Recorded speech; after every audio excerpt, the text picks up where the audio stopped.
శ్రావణ mega sale మీ CMR legacy of జ్యువెలరీలో విఏలో 50% వరకు తగ్గింపు. వివరాలకు సంప్రదించండి. నమస్తే రమగారు. నమస్తే జయ. గణపతిని ఏ రోజు తెచ్చుకోవాలి? పండగ రోజు తెచ్చుకోవాలా, ముందు రోజు మన ఇంట్లో నిద్ర చేయించవచ్చా? ఇవి ప్రాంతీయ ఆచారాల ప్రకారం ఉంటుంది. వీళ్ళు ఏ సంతకో ఎక్కడికో వెళ్ళి వేరే ఊరెళ్ళి అక్కడి నుంచి ఓ ప్రతిమని ఓ గొడుగు పాలవెల్లి పత్రి ముందు రోజే కొనుక్కు తెచ్చుకోవాల్సిన పద్ధతులు ఉన్న చోట ముందు రోజే మన ఊళ్ళోనే ఈ మన సొన్నార్లు చేయరు వీళ్ళు ఏమన్నాళ్ళు వాటిని వడ్రంగి పని చేసేవాళ్ళు మట్టిని ఇది చేసి పదును చేసి పెట్టుకుని అప్పటికప్పుడు అచ్చు తీసి ఇస్తారు గణపతిని. మట్టి గణపతి అది ఆ రోజే పొద్దున్నే స్నానాలు చేయడం, తలంటి పోసుకుని పరిగెత్తుకుంటూ వెళ్ళి మేమైతే అలాగే తెచ్చుకునేవాళ్ళం. మాకు పెద్ద టేకు చెట్టు ఉండేది కాలేజీ గంగానమ్మ పెరడిని ఆనుకొని పెద్దగా టేకు చెట్టు ఉండేది. ఆ టేకాకు మీద పెట్టించేవాడు ఆయన. వడ్లబత్తులు ఆయన పేరు వడ్లబత్తులు, వాళ్ళ పేరు వడ్డాబత్తులు అలా అనేవాళ్ళు. ఆయనే చేసేవాడు ప్రతి పండక్కి. ముందు రోజు ఏదో మట్టి అది తొక్కి బాగా పదం చేసి పెట్టుకునేవాళ్ళు. మనం పిల్లలు వెళ్ళేసరికి ఒక్కొక్కళ్ళకి మా ఊర్లో మొత్తం కలిపి 25-30 ప్రతిమలు చేసేవాడేమో, అంతే 10 ప్రతిమలు చేసేవాడు. ప్రతిమే తెచ్చుకోవటం. ఇప్పుడు మనకి ఇలా అప్పటికప్పుడు అచ్చు తీసినవి కనపడతాయి, రేర్గా ఉన్నాయి. మట్టితోటి తయారు చేసి కొంచెం ఆరబెట్టినవి దొరుకుతాయి. అది ఎప్పుడు తయారైనా మన ఇంట్లోకి మాత్రం మనం పొద్దున్నే తెచ్చుకోవటం మన ప్రాంత ఆచారం. ఇదైతే ఇట్లా ప్రధానంగా నేను చెప్పానని కాదు, నేను ముందు చెప్పిందే నేను మళ్ళీ చెప్తున్నా. మామూలుగా మీ ఇళ్లలో ఏం చేస్తారు చూడండి. మీ ఇంట్లో ఏం లేదు, ఎప్పుడు తెచ్చుకోలే, ఎప్పుడు చేయలే, ఎప్పుడు బయట దేవుళ్ళ పండగలే ఏమంటారు మన వినాయక చవితి పందిళ్ళే చూశారు. ఈ ఏడాది మీరు కూడా తెచ్చుకోవాలనుకుంటే కనుక ఫ్రెష్ మట్టి గణపతిని తెచ్చుకోండి. మట్టి గణపతినే పూజించండి. ఎకో ఫ్రెండ్లీ థింగే మంచిది. రంగురంగులు వేసిన గణపతిని మనం షోకేస్లో పెట్టుకోవచ్చు. ఈరోజు అర్చనకి భాద్రపద శుద్ధ చతుర్థి నాడు గణపతి పుట్టినరోజు నాడు ఆరాధించేది. ఆయన ఏదో ఒక మృణ్మయం అంటే మట్టి ఒంటికి రాసుకునే నలుగు పిండితోటి తయారు చేయబడ్డాడు. ఆ పిండితోటి మనం చేసుకోలేకపోతాం, అవును, చేత కాదు మనకి. ఆ మట్టికి అది సమానం కాబట్టి అట్లా చేయబడిన ప్రతిమను తెచ్చుకుని పూజ చేసుకోండి, మంచిది. తర్వాత తొండం ఎటువైపు తిరిగి ఉండాలి రమ్మగారు? చాలా రకరకాల భావాలు ఉంటాయి జయ దీని మీద.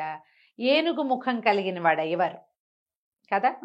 ఏనుగు తనకు తోచినట్టు పెట్టుకుంటుంది తొండాన్ని, అవునా కాదా? అవునవును. తన వెసులుబాటు ఆ తొండం కదిలిస్తుంది, ఎక్కడైనా పెట్టుకోవచ్చు. కాకపోతే ఏంటంటే దీని మీద మనకి ప్రత్యేకమైన కథనాలుగా ఎలా చెప్తారంటే ఎడం వైపుకి పెట్టుకుని ఉండటం మంచిది అంటారు. తల్లి ఆ వైపున ఉంటుందని, ఎడం వైపు తల్లి వైపు, అందుకని ఎడం వైపుకి తొండం ఉంటే మా పార్వతీదేవి సాన్నిధ్యంలో స్వామివారు ఉన్నట్టుగా, మీ గణపతి పార్వతీ సాన్నిధ్యంలో ఉన్నట్టుగా. కానీ కొన్ని ప్రత్యేకమైన పురాతనమైన దేవాలయాల్లో స్వయంభూగా వెలిసిన గణపతి కుడివైపు తిరిగి ఉన్నవాడుగా కొన్ని చోట్ల కనపడతాడు. మనకి కాణిపాకంలో ఎలా దర్శనమిస్తారండి?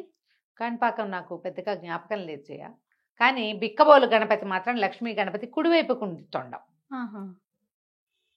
దానికి ఏమైనా ప్రత్యేకమైన లక్ష్మీ గణపతి అని లక్ష్మీప్రదుడు అని చెప్తారు.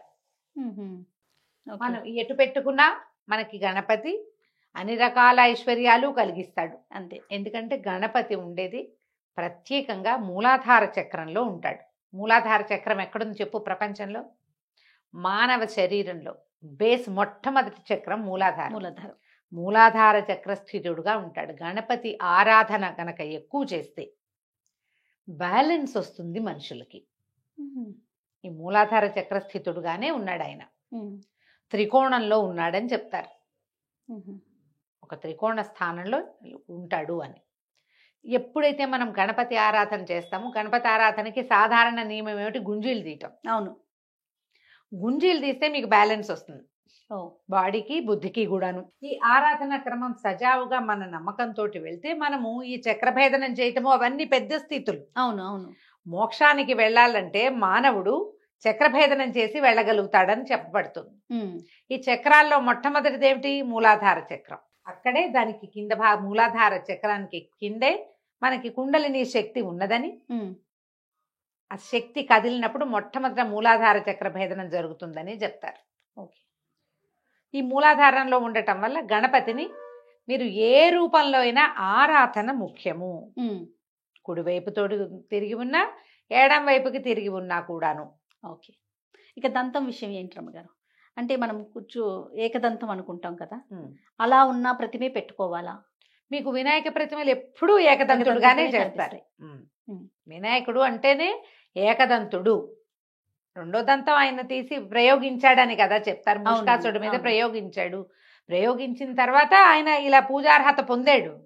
అదంతా అయిన తర్వాతే ఆయనకి గణాధ్యక్షత అవి ఇచ్చారు. ఓకే. మరి ఏ రూపంలో మనం మొదట ఆయన్ని కొలువేయి ఉన్నవాడిగా చూసామో అదే రూపంలో కొలుచుకోవాలి. కాబట్టి తప్పకుండా ఏకదంతుడుగా ఉన్నదే చూడాలి, ఏకదంతుడుగా ఉన్నదే ఉంటారు. ఓకే. తర్వాత ఛత్రము, తర్వాత కింద మూషికాసురుడు, ఇవి ఉన్నా అంటే వీటిని కూడా మనం ప్రత్యేకించి అన్ని చోట్ల మనకి దొరకవు, అవి పెట్టాల్సిన అవసరం ఉందా? మూషికాసురుడు సహజంగానే ఉంటాడు. గణపతి పాదాల దగ్గర విగ్రహంలో భాగంగానే మూషిక ఉంటుంది. ఆయన అనింద్యుడనే అసురుడు అని చెప్పడానికి లేదుగా, ఆయన వాహనం. అవును. ఆయన ఇంత ఎలుకనెక్కి పెద్ద భారీ కాయంతో వస్తాడు. ఇంత చిన్న ఎలుక ఆయన పాదాల దగ్గరే ఖచ్చితంగా ఉంటుంది, విగ్రహంలో ఉండాలి. ఈ ఏకదంతం ఉండటము, అనింద్యుడు ఉండటము సహజ స్వరూపం గణపతిది. ఈ ఛత్రము అవి మీరు అలవాటు ఉంటే పెట్టుకోండి, దొరికితే. దీనికి ప్రత్యేకమైన కారణం ఏమన్నా ఉందండి ఛత్రము పెట్టడం? అవును, మరి ఛత్రాధిపత్యం ఇచ్చారు ఆయనకి. ఈ మొత్తం గణాలన్నిటికీ అధ్యక్షుడు ఆయన, ఛత్రపతి. ఆయన గొడుగు పట్టారు ఆయనకి, నువ్వు వీటన్నిటినీ కాపాడు, వీటన్నిటినీ సరిచెయ్యి అని పట్టాభిషేకం చేశారు. ఆ పట్టాభిషిక్తుడు అయ్యాడు కాబట్టి ఛత్రపతిగా ఉన్నాడు ఆయన. మనం ఛత్రపతి అంటే వేరే అర్థాల్లోకి వెళ్ళకూడదు. వీడొక్కడే, ఇతనొక్కడే ఉన్నాడని చెప్పడం కోసం ఆ ఛత్రపతిని చెప్తారు. నాగబంధం అనేది అంటే మనం చేసుకుని కూడా పెడతారు కదా రమ్మగారు, దూదితో చేసి అది ఉత్తరీయం చేస్తారు జయ. మనము ఎలా అంటే అర్చన చేసేటప్పుడు ఇది అందరూ తెలుసుకోవాల్సిందే. ఏ అర్చన చేసినా మనకి షోడశోపచారాలు చేసేటప్పుడు యజ్ఞోపవీతము, వస్త్రము రెండు సమర్పించాలి. అవును. ఈ యజ్ఞోపవీతం సమర్పయామి అని యజ్ఞోపవీతార్థం అక్షతాన్ని సమర్పయామి లేదా పుష్పాన్ని సమర్పయామి చెప్పుకోవచ్చు. లేనప్పుడు వస్త్రం సమర్పయామి అన్నప్పుడు వస్త్రార్థం పుష్పాన్ని సమర్పయామి అనొచ్చు, 2 పుష్పాలు సమర్పించండి. లేదంటే మనం ఏం చేయొచ్చు, ఇంత చేసేటప్పుడు పూజ చాలా షోడశోపచారాలు చేస్తున్నాం కదా, చక్కగా పత్తిని చక్కగా సాగదీసి చిన్న చిన్న బల్బుల్లా చేసి మధ్యలో పసుపుతోటి చిన్నగా నలిపి పెట్టామనుకో యజ్ఞోపవీతం తయారవుతుంది. ఈ యజ్ఞోపవీతాన్ని మనం ధరింపజేయచ్చు. వస్త్రం కూడా చక్కగా కాటన్ని, పత్తిని తడిపి కొంచెం గంధమతి ఇట్లా వెడల్పుగా సాగదీసి 1-2 వస్త్రాలు. సేవ అంతే, స్వామివారికి సేవ. ఇప్పుడు ప్రత్యక్ష యజ్ఞోపవీతం మనం తెచ్చుకునే ప్రతిమా స్వరూపం ఇంత ఉంటారు. యజ్ఞోపవీతాలు మనం తెచ్చుకుంటారు, వాడుకునే వాళ్ళు ఉంటారు కదా. ఆ యజ్ఞోపవీతం కాకుండా అప్పటికప్పుడు చేస్తే మీరు ఆ యజ్ఞోపవీతాన్ని ఏ సేవల్లో వాడుకోవచ్చు. మీరు శివరాత్రి అప్పుడు శివుడికి షోడశోపచారాలు చేస్తే ఇదే యజ్ఞోపవీతం వస్త్రం సమర్పయాలి, చేత్తో చేసి సమర్పించుకోవటం. అమ్మవారి షోడశోపచారాలు చేసినప్పుడు సమర్పించుకోవటం. ఆ వస్త్రం అనగానే ఒక ఉత్తరీయము, చీర, జాకెట్ అవి సమర్పిస్తాం. వినాయకుడు కూడా ఒక పంచా ఉత్తరీయము సమర్పించవచ్చు, బ్రహ్మచారి కాబట్టి. మీరు అలా కాదనుకుంటే ఇలా వస్త్రాన్ని కూడా సమర్పించవచ్చు. మళ్ళీ వీటిని ఏం చెయ్యాలి అని డౌట్ వస్తుంది. నిర్మాల్యంతో పాటు పంపించేసి సహజంగానే నాగబంధంతో ఉంటారు కదా ఆయన ఉన్న అలంకారాల్లో అదొక అలంకారం ఆయనకి, ఇక అది అక్కడే ఉంటుంది. తర్వాత పూజా సమయం అప్పుడు మనం ముందుగా గౌరమ్మని తయారు చేసుకుంటాం కదా, దాన్ని ఏం చేయాలి రమ్మగారు? ఇప్పుడు గౌరీ అంటే ఈ వినాయక పూజ చేసేటప్పుడు ఆయన్ని గౌరీ ఆరాధన చేసే పద్ధతి కూడా కొన్ని చోట్ల ఉంటుంది. మనం గణపతినే చేసుకుంటాం గౌరీ రూపంలో. ఇప్పుడు గౌరీగా నువ్వు నిలబడితే గౌరీ, గుండ్రంగా చేస్తే గణపతి అని కొన్ని ప్రాంతాల్లో. కాదు, గుండ్రంగా చేసిందే గౌరీ, పొడుగ్గా చేస్తేనే గణపతి అంటారు కొన్ని ప్రాంతాల్లో. గౌరిని గణపతిని ఇద్దరిని పెట్టరు, ఒకరిని పెడతాము. మనం నిర్మాల్యంతో పాటు పంపించవచ్చు.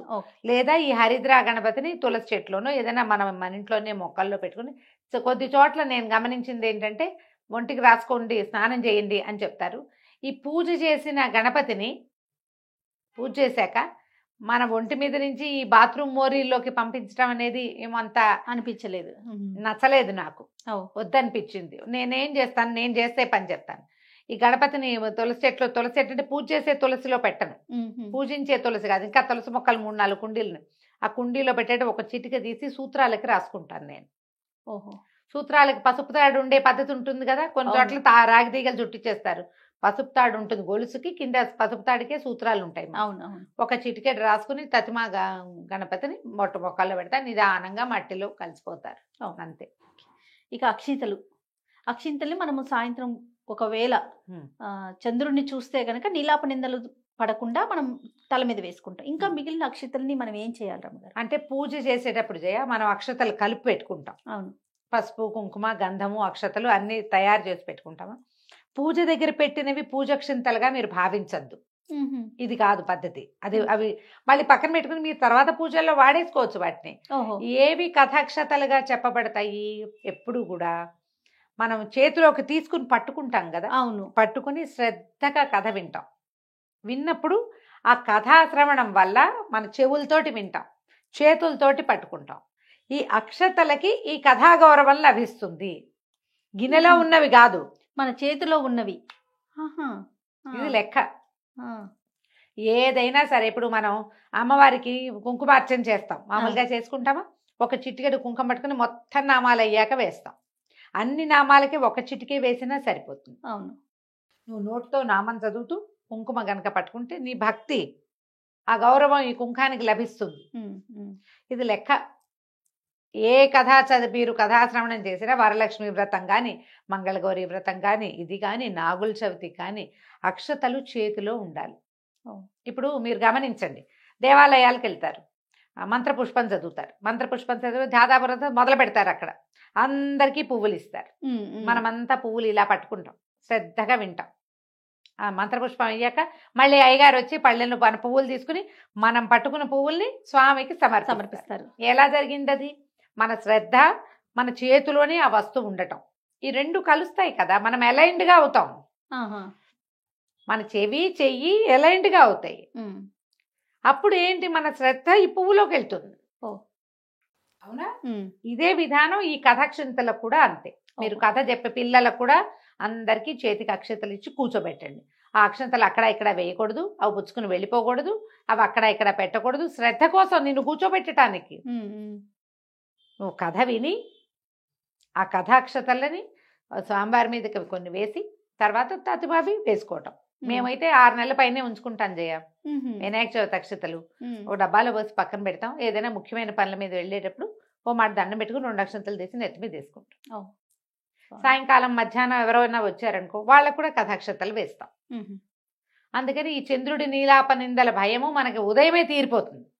అక్షతలు తల మీద పడిపోతాయి కాబట్టి మీరు ఇప్పుడు దీనికి పే చేయవలసింది ఏమిటి విషయము? శ్రద్ధ. కథ అంతా నాకు తెలుసు అని మానేయకూడదు. అయినా కూడా ఏటా వింటున్నాం మాకు తెలుసండి అని మానేయట్లేదు కదా. రోజు తింటున్నామని అన్నం మానంగా అట్లా మొత్తం కథ అంతా కూర్చుని మనకు తెలిసిన కథాక్రమం అయినా కూడా వినాలి. తర్వాత స్వామివారిని సాగనంపే కార్యక్రమంలో ఒకరు అదే రోజు తీసేసి సాగనంపుతారు. ఒకళ్ళు 3, 5, 7 అని తీసుకెళ్లి వేరే మంటపాల్లో పెడుతూ ఉంటారు. ఇది కరెక్టేనా అమ్మగారు? మరి అవకాశాన్ని బట్టి చేయాలి కదా. ఇదివరకు ఏం చేసేవాళ్ళం మనం, ఆ రోజు కదిపేసి, అంటే మంగళవారము శుక్రవారము కాకపోతే ఆ రోజే కదిపేసేయచ్చు అని చెప్తారు. ఇవన్నీ ప్రాంతీయాచారాలే చేయ. మనం చెప్పిందే శాస్త్రం అని అనడానికి లేదు. ఆయా ఊళ్ళల్లో పద్ధతులు. ఇప్పుడు పొలం పనులకు అవి చేసుకునే వాళ్ళు ఉంటారు, పొలాల్లో పనులు చేసేవాళ్ళు 9 రోజులు పెట్టి సేవాకాలాలు జరిపి రోజు సాయంకాలం సంగీత సాధన చేయమంటే అందరి వల్ల కాదు కదా. పూజ చేసుకుంటారు, ఈ కథా వ్యవహారం అంతా అయిపోతుంది. ఈ పూజ చివరి అంతా అయిపోయాక అప్పుడే ఆ మంత్రం సాగనంపై మంత్రం చదివేసుకుని ఉద్వాసన మంత్రం చదివేసి గణపతిని కదిపేసేయచ్చు. ఆ రోజే కూడా కదపచ్చు, తప్పు లేదు. చేస్తారట్లా. మీరు ఉంచుకోదలిస్తే 3 రోజులు ఉంచుకోవటం, 3వ రోజు కదుపుకోవటం. కదిపిన తర్వాత మీకు వెంటనే నిమజ్జన చేసే అవకాశం లభించకపోతే మన సమీపంలో ఉన్న వినాయక స్వామి పందిళ్లలో తీసుకెళ్ళి ఆ పెద్ద వినాయకుడి దగ్గర ఈ వినాయకులందరినీ పెడతారు. పత్ర ఎక్కడో సమర్పిస్తాం. ఇప్పుడు ఏంటంటే మన ఊళ్ళో ఎలా అయినా ఈ అవకాశం ఉండద్దు, మనం చెరువుకి వెళ్ళిపోవడానికి దానికి అవకాశం లేకపోతే ఏం చేస్తాం, అలాగే ఉండిపోతారు. పెద్ద వినాయకులతో పాటు ఈ వినాయకుడు కూడా వెళ్ళిపోతాడు. అవకాశం ఉంటే చక్కగా మన ఇంట్లోనే బకెట్లో పెట్టి, మన ఇంటి కుండీల్లోనే పెట్టి అలా నిమజ్జనం చేసుకోండి. ఆ మట్టి తాలూకు బలం మన కుండీల్లోకే వస్తుంది. ఇప్పుడు ఇదివరకటిలాగా మనం ఏ ఏ విధానం కోసం, ఏ ఆరోగ్యం కోసం, ఏ సార్వజనీనమైన అభివృద్ధి కోసం ఋషులు ప్రవేశపెట్టారో అది ఇప్పుడు లేదు మన దగ్గర. హైదరాబాద్ లాంటి చోట అందరూ తాగే నీళ్ళు ఒకటి కాదు, అది అక్కడ ఇవి కలపకూడదు. అవును. పంటలు గింటలు మనకు అందుబాటులో లేవు. ఏం చేయాలి మరి మనం కదా, ఇవన్నీ ఆలోచిస్తాం కదా. ఇలా ఆలోచించేటప్పుడు 2 చిన్న సింపుల్ ఐడియాస్ మనం ఇచ్చేది. గణపతిని, మట్టి గణపతిని తెచ్చుకోండి. మీ బాల్కనీ, మీ అపార్ట్మెంట్లో ఉన్న మట్టిలోనే కలుపుకోండి. పత్రిని చక్కగా ఏకవింశతి పత్రాలు మీరు దొరికి గరిక చక్కగా దొరికితే వాటితో అర్చన చేసుకోండి. వాటిని మీరు ఇలా రీసైక్లింగ్ చేసుకుంటున్నారు కదా, ఇప్పుడు మొక్కలకి సత్తువు తెచ్చేవి బోళ్ళు చేస్తున్నారు కదా, దాన్ని ఏదో అంటున్నారు, ఏమంటారు దాన్ని, కంపోస్ట్ లోకి మార్చేసుకోండి. ఓకే, దాన్ని మొక్కల్లోకి వెళ్ళిపోతుంది. అది మంచిదేగా. పారేయటలేదు, తొక్కట్లేదు, విసిరేయట్లేదు, తొక్కని చోట వేయాలి. ఓకే, అది కంపోస్ట్ కింద మార్చుకోండి. చక్కగా మన మొక్కల్లోకి, మన ఫ్రెండ్స్ మొక్కల్లోకి వెళ్తుంది. మంచిదే. సంతోషం రమ్మ గారు. నాకు తెలిసినంత వరకు, నేను విన్నంత వరకు ఉన్న సందేహాలని మీ ముందు వచ్చాను. ఫైనల్గా మీరేమన్నా చెప్తారా ప్రేక్షకులకి? చెప్తాం. సందేహాలకి తావివ్వకండి. ఏటా చేసుకునే విధానం మీద ప్రశ్నలు ఎందుకు రావాలి అని అనుకుంటాను నేనైతే. ఒక విధానాన్ని అవలంబించడం మొదలుపెట్టి దాన్నే ఫాలో అవుతూ రండి. 100 మాటలు విన్నప్పుడు ఎప్పుడు కాంప్లికేషన్స్, అనుమానాలు ఉంటాయి. ఒక పద్ధతి పెట్టుకుని కావాలంటే రాసి పెట్టుకోండి ఈ సంవత్సరం, దాన్ని ఫాలో అవ్వండి. ఓకే, మీరు దైవ పూజా విధానాల్లో సాధ్యమైనంత సరైన పని చేయడానికి ప్రయత్నం చేయాలి. ఒక విధానాన్ని పాటించడం ప్రాక్టీస్ చేయాలి. వీటన్నిటి వెనకాల మీకు ఉండవలసింది శ్రద్ధ, ఆస్థ, నమ్మకము. ఈ 2 ఉంటే భగవంతుడు ఎప్పుడు మనతోటే ఉంటాడు. సంతోషం రమ్మ గారు. నమస్తే. నమస్తే జయ.